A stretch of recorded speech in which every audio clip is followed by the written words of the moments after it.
Lumala yata mga kababayan yung tama ni Inday. Nagpa-presscon na naman po. Habang naka-lockdown siya doon sa nilockdown niya yung kanyang sarili sa Kongreso. Uwi daw siya mga kababayan after New Year na lang.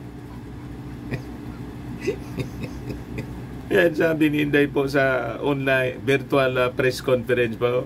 Tapos, di ba nung press con mga kababayan, kailan ba yon? Yung gustong ipahukay po yung bangkay ng dating Pangulong Apulakay. Sabi ni Inday, ini-imagine niyang tanggalan ng ulo yung ating Pangulo kasi ayaw ibigay yung relo doon sa kadete ng PMA. Ngayon naman, yung claim ni Inday, gusto daw siyang ipatsugi ni Martin Romualdez. Sabi ko sa inyo, kailangan na po siguro ng professional help ni Inday. Yan ang sabi niya ngayon mga kababayan. Sabi rito sa report ng Manila Bulletin, Sara claims Romualdez wants her dead. O ito pa, BP Sara intends to stay at house compound until after New Year. Doon na daw siya maglalabada. Ganon katindi mga kababayan ang tama ni Inday. Ayan po yung virtual press conference niya. Yung mga imbitado niya, yung mga DDS supporters, si Trixie Cruz Angeles, itong isa pang si Ibi Hugalbot, yung mga kaalyado niya. Para yung tanong, mga kababayan, mga friendly questions, hindi tulad ng tanong ng Kongreso. But before ko mga kababayan ibigay sa inyo yung full story ng mga balitang yan, click subscribe muna dito sa ating YouTube channel and hit the notification bell para lagi po kayong updated sa mga kaganapan dito sa ating bansa. Like and share na rin po ninyo ng ating video. At huwag na rin po ninyo na skip yung ating mga commercial ads para tuloy-tuloy lang ang pag-unlad ng Bagong Pilipinas. At itong ating programa mga kababayan, atid sa inyo nitong ating mga sponsors. Firmax Firming and Lifting Cream. Pinapay po sa mga pulses in affected area. Mainam po ito sa mga pains at paninigas ng mga kaso-kasuan. Ito sa mukha naman yung application, anti-aging, Automax po siya. Ito ay Glow Zero mga kababayan. Whitening po siya. Made in South Korea. Ito naman po, Ningxia Red Mix Fruit Drink. Gawa po siya sa goji berry. May anti-cancer properties po siya. At sa mga nagana po ng malinis and spacious fitness gym, pumunta lang po kayo sa aming Colossal Fitness Gym. May Grab ka rental din po kami. At bills payment po sa aming office. At saka sa mga mahilig po sa mga imported bags, manood po kayo sa live selling ni Madam Eileen Rosales sa kanyang Eileen Closet po. Pati mga shoes, ito yung kanya po. Ito yung kanyang page. Kita ninyo, napakagandang mga online selling po siya. Si Madam Eileen Rosales. Cellphone number niya po, 773-798-7816. Balikan natin mga kababayan yung ating kwento. At tama po yung mga observations. After na sabihin ni Inday na ipapahukay na yung pag hindi siya tinigilan. Ipahukay niya yung bangkay ng dating Pangulong Ferdinand Edralin Marcos. Tapos gusto pa niyang tanggalin yung ulo ng ating Pangulo. Sabi ko sa inyo, iba na yung mga pananalita ni Inday. Kailangan niya ng professional help. Ayaw man ninyong maniwala. O ito naman ngayon, ang kanyang mga sinabi sa kanyang press conference po. Kasi gusto niyang sagutin si Martin Romualdez nang ma-interview namin dito sa Bicol tungkol sa patuloy na refuse ni Inday na mag-attend sa hearing para ipaliwanag po yung kanyang paggastos ng confidential funds. Sabi ni Martin, siya dapat yung mag-explika. Biglang nagpa-virtual press conference Inday. At sinabi ngayon, gusto daw siyang ipapatay ni Martin. At gusto nang tumira po sa Congress hanggang bagong taon. Ayan po. Sara claims Romualdez wants her dead. Yung sabi dito po sa balita, in an online press conference, Duterte, who is currently staying inside her brother, Davao 1st District Representative Paulo Duterte's office at the House of Representatives, said she is being asked to leave the compound because the House Sergeant-at-Arms is concerned about her security inside the compound. Yan yung laman ng press con mga kababayan kanina ng Sergeant-at-Arms ng Congress with Congressman Joel Chua, yung chairman ng House Blue Ribbon Committee. Ngayon, ang claim ni Inday, hindi man daw siya security problem. And if there is only one security threat daw, mayroon siya, sabi ni Inday.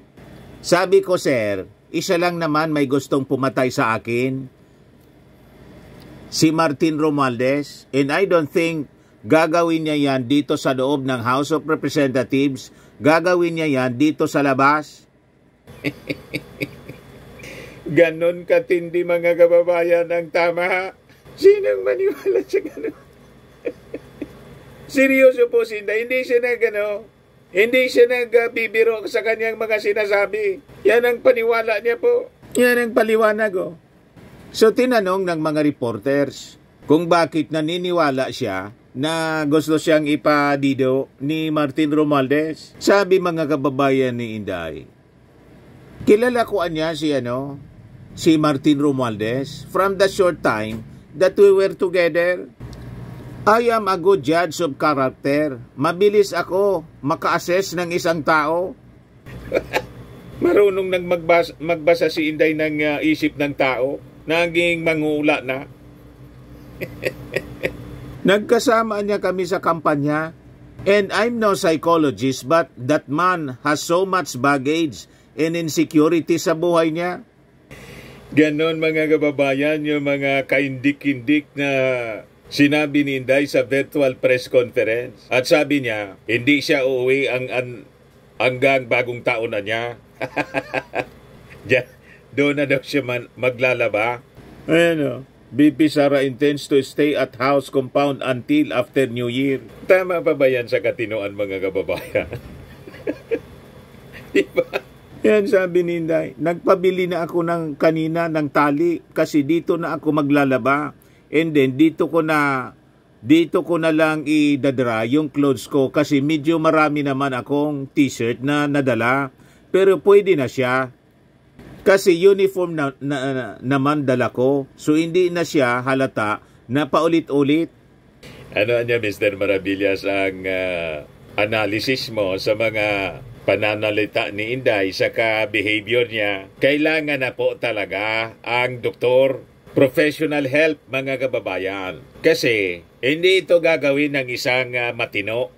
Never pa tayo naka-encounter ng ganitong uri ng public official. Or possibly, sa ating analysis mga kababayan, sinasadya niya na inisin yung ating mga congressmen, lalo na po si Martin Romualdez, para gumawa ng aksyon laban sa kanya at ipakita sa buong mundo at sa mga supporters niya na inaapi siya ng Kongreso ni Martin Romualdez. Yan tawag sa mga congressmen, lalo yung mga members ng Dayang Guns daw. Yan ang sabi ni Inday sa naunang press con. Ngayon, nagpa-press con na naman po. So sabi po ni Inday, the House Sergeant-at-Arms niya, pinagsabihan ako na umalis sa compound because she could not be provided with electricity due to austerity measures being taken by the Congress. Sabi ko, go ahead na patayin ang kuryente kasi meron naman akong dalang flashlight, saka matutulog na ako. Sabi ko, sir, patayin nyo na lang yung kuryente. Duterte also said in jest that she might even be the next House Speaker for her stay at the compound. Talagang may tama mga kababayan. Malagi yung tama. Ito mga kababayan, yung press con. House Sergeant of Arms, pinapaalis niya ako dito.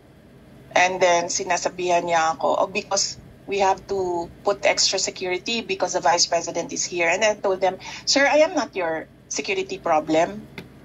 Kasi meron namang akong sariling security. Bayad din naman yan sila ng gobyerno para bantayan ako. So let them be na magbantay sa akin. So you don't need to worry about my security. At sabi ko sa kanya na sabi niya, hindi, kasi baka may mangyari sa iyo dito sa loob. Sabi ko, sir, isa lang naman ang gusto pumatay sa akin, si Martin Romualdez. And I don't... Ganon katindi mga kababayan. Ito pa, ituloy natin.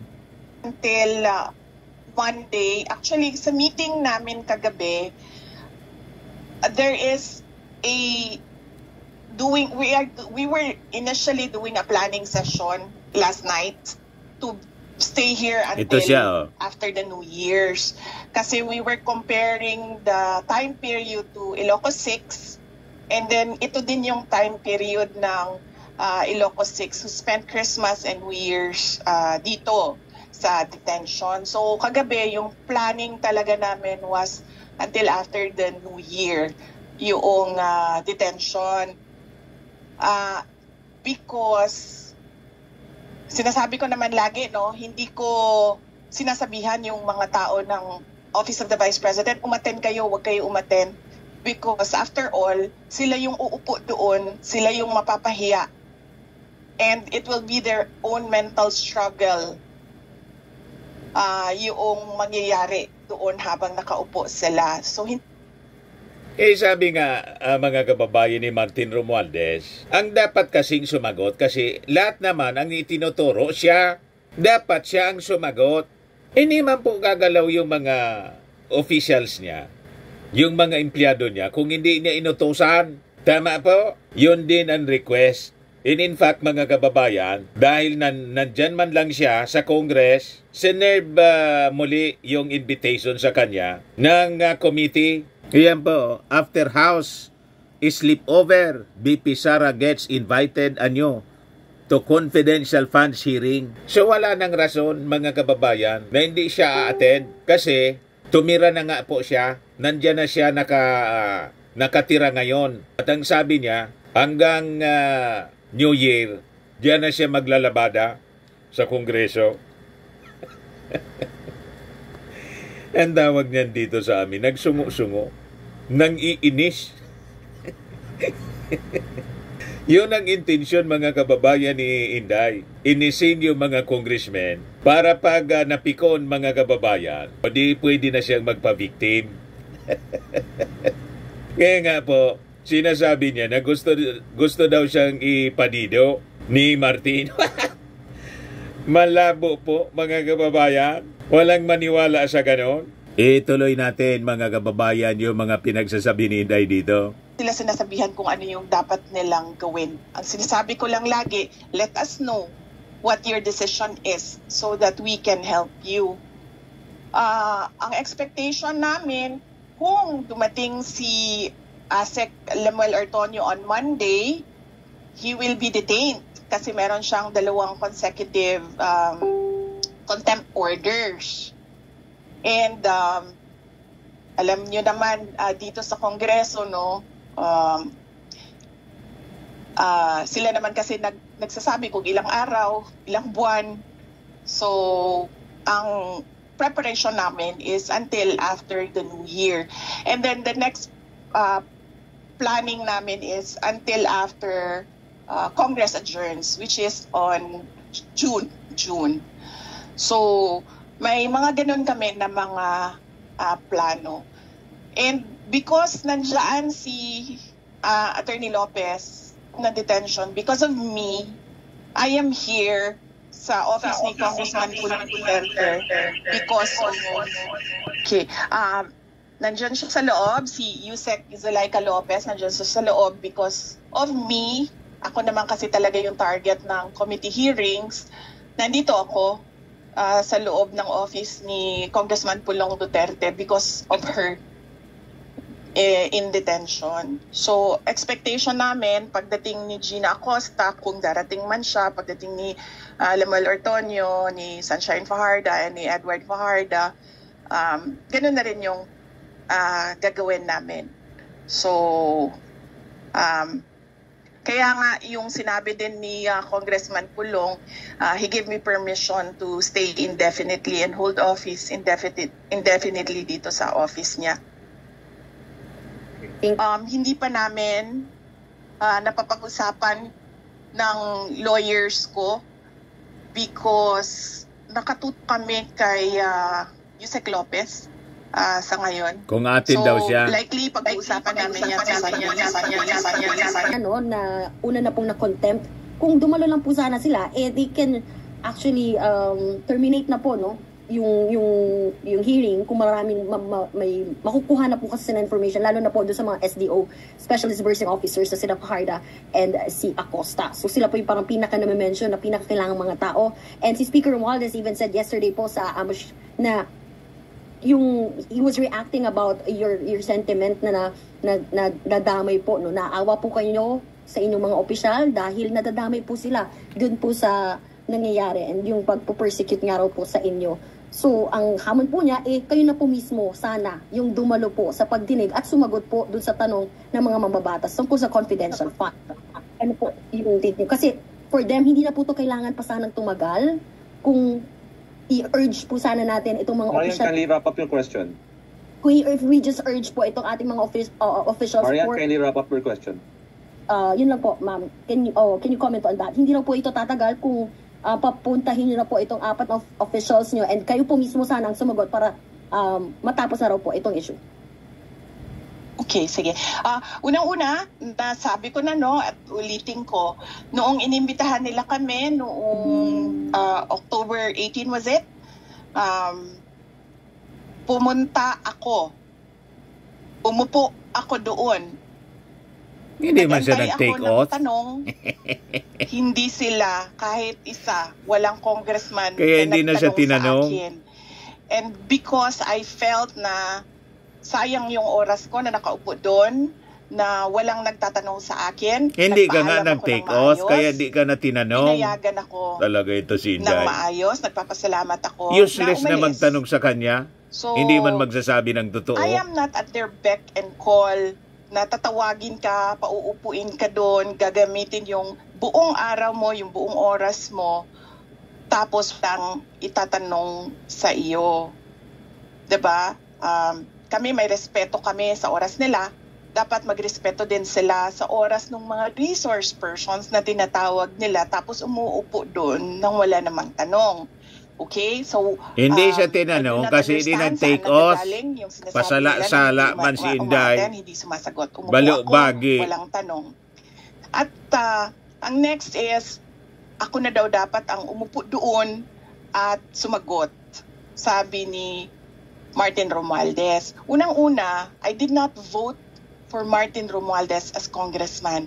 Malabo. Kung taga-Tacloban man ako, hindi din ako boboto sa kanya as malayo congressman. Ang sagot. I gave him my trust and confidence as congressman. I did not vote for him as Speaker of the House of Representatives. So anong relasyon nun sa isyo, yung hindi niya pagboto? Hindi man talaga siya kailangang magboto kasi taga Davao siya, si Speaker Martin taga Leyte. Hindi man siya pwedeng magboto as speaker kasi hindi man siya kongresista, vice-presidente siya. So anong relasyon doon sa isyu ng kailangan siya ang sumagot sa mga isyu sa paggamit ng confidential funds kasi hindi man nasasagot ng kanyang mga tauhan? Tama po. Malayo ang sagot ni Inday. Nililihis niya yung issue. Napakalinaw yung punto ni Martin para hindi na mahirapan yung kanyang mga kasama kasi sabi niya na awa siya. Siya na dapat ang pumunta doon kasi siya man lang ang itinuturo na may alam. Tama po. Pagkatapos gusto niya mag-stay indefinitely. Diyan na daw siya titira sa Kongreso. Ako, ang basa ko dito mga kababayan, gumagawa ng senaryo si Inday, ng gugulo. Nagsisiga-siga siya. At isa pang agenda, magpa-victim po para maawa yung mga tao. Ang agenda na nababasa ko mga kababayan, para sumaklulo yung mga supporters niya, mag-people power na. Ganon mga kababayan. Nabasa ko yung post ni MJ Kiambao Reyes. Punta naan niya tayo sa Kongreso. Di ba? Panggagatong para sa mga mamamayan, para mag-alsa laban sa Kongreso, in ultimately laban sa ating Pangulong Bongbong. Baka ito na yung mga pinaplano nila. Nagbabakasakali na makakuha ng sympathy, support galing sa ating mga mamamayang Filipino. Lalo pa, wala na yung grupo ni Kibuloy, ayaw nang sumama sa mga protesta. Yung nausog, hindi na makaipon ng maraming tao. Wala nang pugo. Di ba ba? Ituloy natin yung kanilang pag-uusap. Diba? So, kilala ko siya as Martin Romualdez. But I did not vote for him for congressman and speaker. So, wag niya akong pagsabihan kung ano yung dapat kong Siga-siga talaga gawin. po? And then, Nangampan niya sa naman kanya si apat, Martin. lagi kong inuulit. Kaya siya nanalo. Kinampanya ni Martin, pinagamit yung Partido Lakas sa CMD. Wala nang ginawa si Inday kundi sumalang na lang. Pero tingnan ninyo, una tinawag niyang tambalos-los. Ngayon po, sinasabi niyang gusto daw siyang ipapatay ni Martin. Gagawin ba yun ni Martin Romualdez? Ano makukuha sa kanya? Di ba? Yan. Hindi ako yung uupo doon, sila yung uupo doon, sila yung iinsultuhin, sila yung babastusin, sila yung mamaliitin. So kailangan yung tao ang mag-decide, kakayanin ko ba ito? Baliktad man po, ang mga bastos po, kayo. Paulit-ulit na binabastos ninyo yung Kongreso, pati ng tatay ninyo. At mismong si Digong, inadmit niya na bastos siya. Kayo po, bastos po kayo. Bakit? Imagine, gusto mong ipahukay, pati yung wala mang kinalaman sa problema mo, yung bangkay ng dating Pangulong Ferdinand Edralin Marcos, dinamay mo pa, gusto mong ipahukay. Yun ang pinakang matinding pangbabastos. Ang tawag nga dyan, desecration of the dead. Tapos imaginein mo na lang yung sinabi mo na ini-imagine mong tanggalin yung ulo, pugutan yung ating Pangulo. Tapos, ikaw pa yung may lakas ng loob na magsalita na yung mga tao mo binabastos ng mga congressmen. Never yun na ginawa ng mga congressmen. Napaka respectful po ang mga pagtatanong ng mga congressmen. Kahit pinagluloko na sila, mga kababayan, nitong mga tauhan ni Inday. Kaya nga po, under the rules, may karapatan sila na i-contempt yung mga sinungaling. Kaya na-contempt po yung mga tao po ninyo. Harap-harapan na panluloko ang ginagawa. Hindi sinasagot ng diretso yung kanilang mga tanong. May mandato yung ating mga congressmen. Yung itinatanong nila, yung paggastos ng pundo ng bayan. Hindi ninyo maipaliwanag ng maayos. Ngayon, kung ano-anong sinasabi ninyo sa presscon, nililihis ninyo sa issue, you see? O hindi. Kung kakayanin ko ito, pupunta ba ako o hindi? I cannot tell people what to do, especially if it will put them under so much mental stress and torture. So, ang akin lang, kung ano yung desisyon nila, yun yung susuportahan ko. Thank you very much. VP, just to clarify. So, bilang leader dapat, ikaw na yung promentera. Kung ayaw mong may mental torture, yung mga tao mo, kasi yung mga tao mo, inutusan mo man lang yun. Di ba? Yan ang tunay na leader. Hindi yung nandyan ka nga, pumunta ka sa Congress, ayaw mo man pala na mag-attend. Ano yan ang ginagawa mo? Di ba pambabastos? Pagsisiga-siga? Tapos sabihin mo pa na gusto kang ipapatay ni Martin Romualdez. Anong ebidensya mo? Dahil sa obserbasyon mo? Kasi galit na galit ka, tingin mo kay Martin Romualdez, tinawag mo tambalos-los. Di ba?